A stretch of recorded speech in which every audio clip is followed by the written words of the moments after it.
Well, just recently, the United Press International did a survey, and it was determined that the average American eats out, like goes to a restaurant or somebody's house or a picnic or something. The average American eats out 5 times a week. So what? The National Restaurant Association reports that because of these habits and trends of Americans, the restaurant business and related enterprises took in $660 billion in revenue. So what? Well, I give you these statistics only as a way for me to get into the gospel on the meals that Jesus attended in the Pharisee's house. And guess what? Jesus was one who loved to go out to eat. I was going to steal something from Father Schaffer's storehouse and bring in a big menu or something, but I didn't want to do that. That's his territory. Look at this. In Luke's gospel alone, there are 10 meals with Jesus. 10. Stories about meals which Jesus tells, parables, and there are sayings and comments about meals. And all deal in the course of the gospel, but a special theme that contributes and highlights the points of that particular gospel. So some stories might be on evangelization, a call to discipleship, reconciliation. When you think of the story of Martha and Mary, something about hospitality and the like. But all these meals kind of gather up the experience of the community and Jesus' teaching. Now, you might find this interesting. The Last Supper, as we know it, the Last Supper, in St. Luke's Gospel, is the 8th supper, the 8th one. There's 2 more. This is a Passion story, and there's 2 more to follow. The one where Jesus meets the disciples on the road to Emmaus, and they recognize him in the breaking of the bread and so on. And then the one where Jesus prepares a community meal for his disciples who come in from fishing.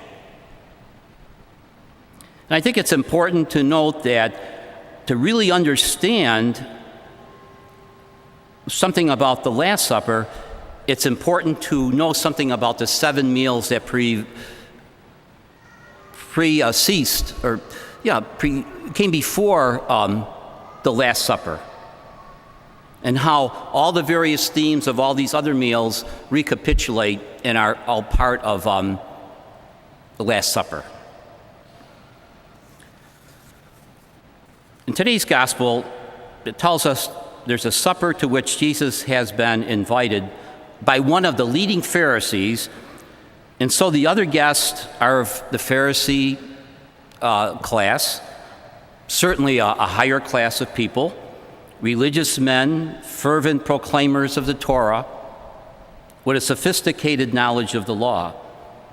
So this is going to be a supper where everyone is alike. Everyone is the same. And we have to remember, in these days, only free people could be invited.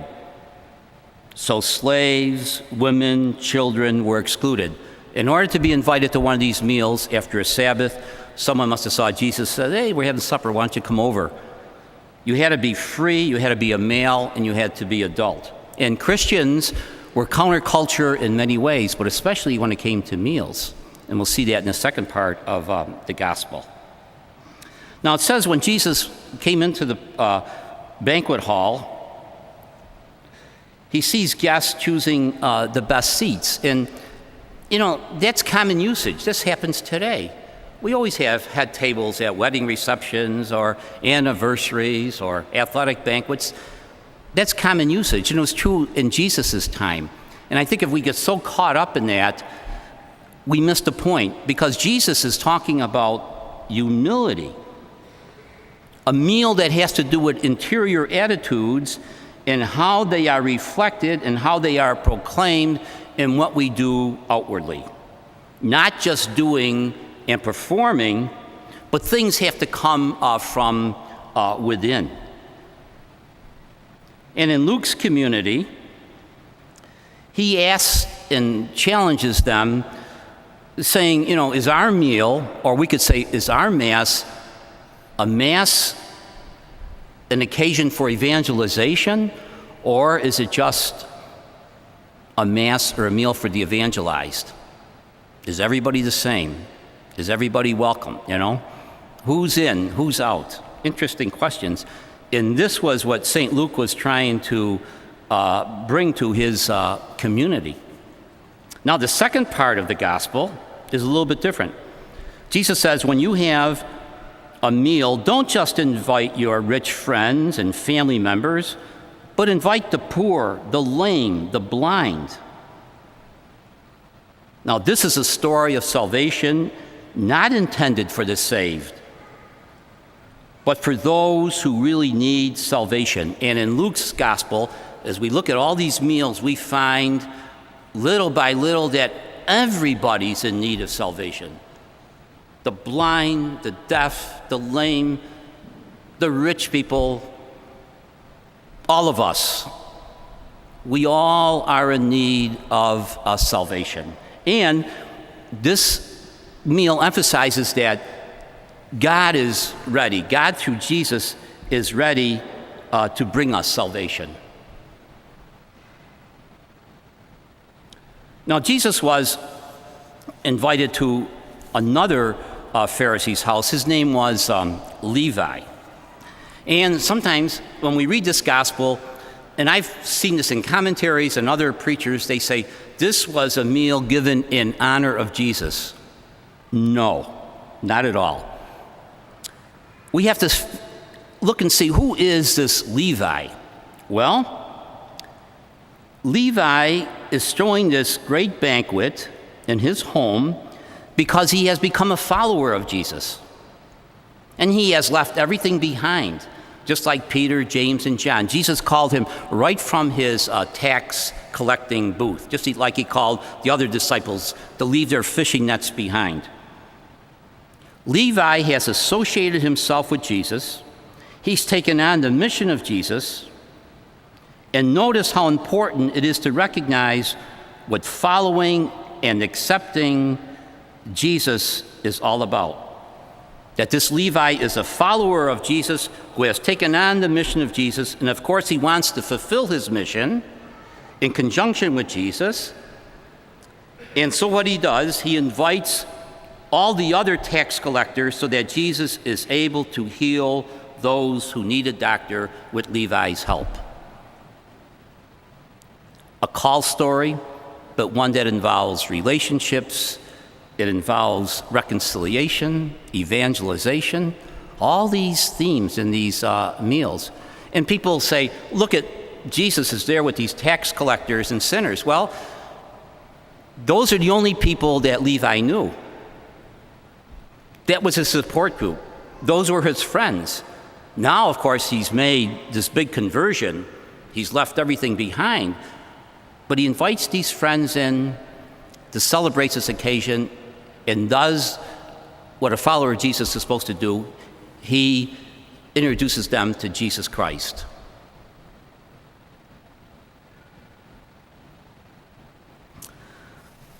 Well, today, when we reflect on these various meals, we see that instead of talking about the institution of the Eucharist just connected with the Last Supper, we have to think how the early Christians, for the first 9 centuries, they talked about the origins of the Eucharist. So now, when we say that Jesus instituted the Holy Eucharist, we understand that in a fuller context that comes from the whole gospel, that the Eucharist comes from the whole gospel, all these stories. As I said, we can't really understand and know all about the Last Supper until we know those other 7 stories about Zacchaeus and Levi and Martha and Mary, the multiplication of loaves and fishes, and these 3 meals in the Pharisees' home. that the story of Jesus really begins with the incarnation. The Eucharist begins with the story of the incarnation, how Jesus was placed on a manger, a food trough, by Mary, and the deeper meaning is that she offers her son, the firstborn, for food, for nourishment for the whole flock. Notice that the Eucharist comes from the whole life of Jesus, the whole life of Christ.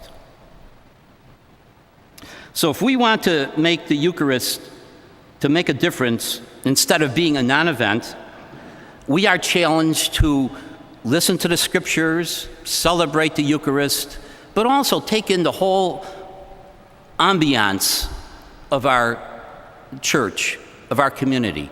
Are we a hospitable people? Are we a welcoming people? Are people who are different, do they feel comfortable here? Do we make them feel comfort? Will they come back? What kind of a community do we have? And again, if we want the Eucharist to make a difference instead of just being a non-event, we have to connect with life, the life we live now, the life last week, and this coming week, with all the themes, with all that Jesus teaches us through the various meals in Luke's gospel.